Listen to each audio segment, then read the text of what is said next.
Hi everyone, welcome back to my channel. आज मैं बात करूंगी आपसे जो डेट शीट सीबीएसई ने आउट की थी 29 दिसंबर को। फिर उन्होंने एक एडिट किया and they released a new date sheet on 30 दिसंबर।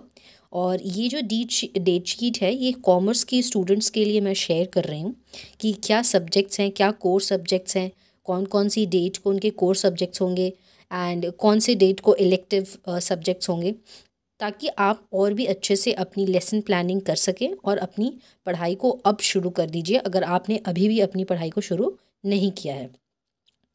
आने वाले वीडियो में मैं आपसे बात करूंगी इकोनॉमिक्स के सिलेबस के बारे में और कैसे हमें उस इकोनॉमिक्स के सिलेबस को कवर करना चाहिए टू गेट मैक्सिमम मार्क्स।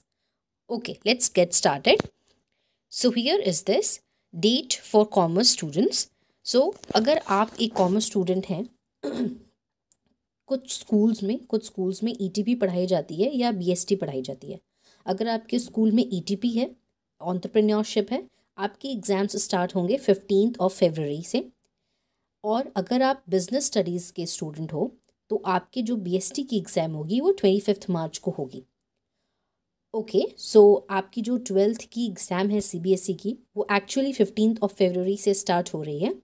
आपके जो 4 मेन सब्जेक्ट्स होते हैं वो होते हैं इंग्लिश, इकोनॉमिक्स, बीएसटी और ATP and accountancy. So these are the date sheets and I think they have given sufficient time and sufficient gap to prepare for each and every subject. So you need to keep in mind what the gap is between the dates so that you can prepare. आप कभी भी ऐसा मत सोचो कि इन gaps के बीच में आप तैयारी कर लोगे या आप उसकी प्रिपरेशन कर लोगे। मेक श्योर कि आपकी प्रिपरेशन पहले से हो रखी हो ताकि आप इन गैप्स के बीच में कुछ सैम्पल टेस्ट लगाइए, क्योंकि उन गिवन टाइम में आपको उस पेपर को कंप्लीट करना बहुत इम्पॉर्टेंट है। और completing the paper is a difficult task. Okay, वो बहुत ही डिफ़िकल्ट टास्क हो जाता है एक सीबीएसई के पेपर में, क्योंकि नंबर ऑफ़ क्वेश्चंस बहुत ज़्यादा होते हैं। तो आपको टाइम मैनेजमेंट सीखना है। तो मैं कहूँगी कि आपकी प्रिपरेशन जो है वो 15 फरवरी से पहले तक ख़त्म हो जानी चाहिए हर एक सब्जेक्ट के लिए। अगर 15 फरवरी से स्टार्ट हो रही है ईटीपी, अगर आपकी सब्जेक्ट ईटीपी है, आप 10 फरवरी तक अपने सारे सिलेबस को कवर कर लीजिए एंड ताकि आपको 5 डेज़ का एक गैप मिले ताकि आप उसमें सैम्पल पेपर्स को प्रैक्टिस कर सको और ये देखो कि आपको कौन से टॉपिक्स में कहाँ पर प्रॉब्लम हो रही है।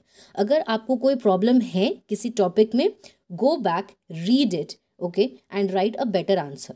ऑलराइट, आप एक टाइम सेट कीजिए और सैम्पल पेपर को दीजिए। टेस्ट देना बहुत ही ज़रूरी है। हो सके तो आप जितने भी मॉक टेस्ट जो कि सीबीएसई अपने साइट पर डालती है हर एक सब्जेक्ट के लिए, दैट इज़ अ ब्लूप्रिंट कि वो कैसा पेपर आने वाला है। So it is very important कि आप अपने एग्ज़ाम से पहले उस पेपर को लिखें ताकि आप मैनेज कर सकें कि कितने नंबर ऑफ़ क्वेश्चंस आने वाले हैं, कितने ऑब्जेक्टिव क्वेश्चंस होंगे, कितने एमसीक्यूज़ होंगे और कितने लॉन्ग क्वेश्चंस होंगे। आप अगर एक सैम्पल पेपर दोगे ना जो सीबीएसई ने अपलोड किया है, उससे आपको ये भी पता चलेगा कि क्या इम्पोर्टेंट टॉपिक्स हैं जो वो पूछ सकते हैं। It is really really important. Now you are having just 1 month, it is very important that you do smart work. आप हार्ड वर्क नहीं कर सकते, you can't go and read each and every topic from each and every chapter. So what you can do, you can target the main topics, the important topics जो हमेशा repeat होते हैं हर exam में, हर साल के एग्ज़ाम में repetition हो रही है। एटलीस्ट वो क्वेश्चन रिपीट नहीं होगी बट वो टॉपिक ज़रूर रिपीट होती है। सो मेक श्योर कि आप अपना एक सिलेबस को हमेशा ख़त्म करके रखें, प्रिपेयर करके रखें, ताकि आप इन जो गिवन टाइम्स हैं, जो गिवन गैप्स हैं आपके, इसमें आप सैम्पल पेपर्स को लगाओ टाइम के साथ। Okay, so these were the dates of main subjects. Now let's talk about the elective subjects. आपके कुछ ना कुछ इसमें से कोई एक इलेक्टिव सब्जेक्ट्स होते हैं। Like when I was in my 12th standard, I had Hindi core. Okay, so on 20th February, you have Hindi if you have elective and core as well. तो हिंदी इलेक्टिव आपकी जो है वो 20th February को रहेगी। 11th मार्च को maths की है, 13th March physical education and 23rd March computer science. ये रहे आपके इलेक्टिव के subjects.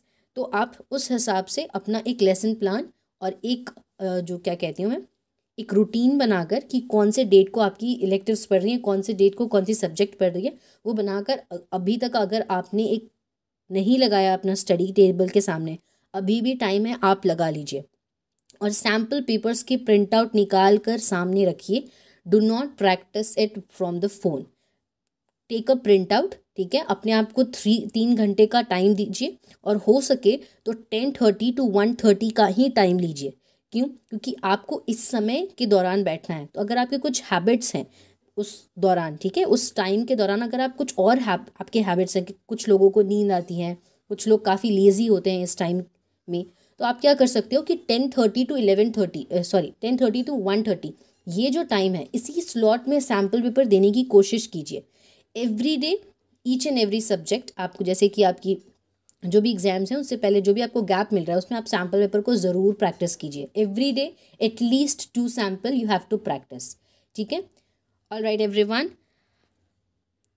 I will come back with a new video. In the next class, I will talk about the economic lesson plan, the syllabus, and which chapter you need to target. What are the topics that you need to target?